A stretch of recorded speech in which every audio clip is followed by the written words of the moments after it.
we think about communication, it's broader than just information exchange. We need to be able to think of communication as developing shared understanding, something that happens through building relationships. It's not something that happens through SBAR or other tools or through checklists.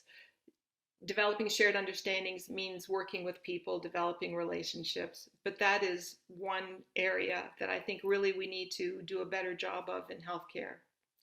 The second take-home point, I think, is the importance of context. And this also we don't necessarily think about. So how does the context of communication affect what we are or are not able to do?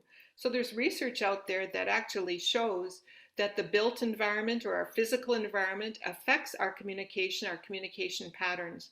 And when we have buildings that allow us to communicate with one another easily, to see one another more frequently, to interact with one another in open spaces, that communication can be improved. So all of those contextual factors that I spent some time talking about are really, really important to think about as well. And finally, the last point I think that's important is looking at yourself, looking at how you communicate. What can you do yourself in terms of being perhaps more reflective, perhaps thinking about, well, how do I contribute to this exchange? And what am I saying or not saying that maybe I should?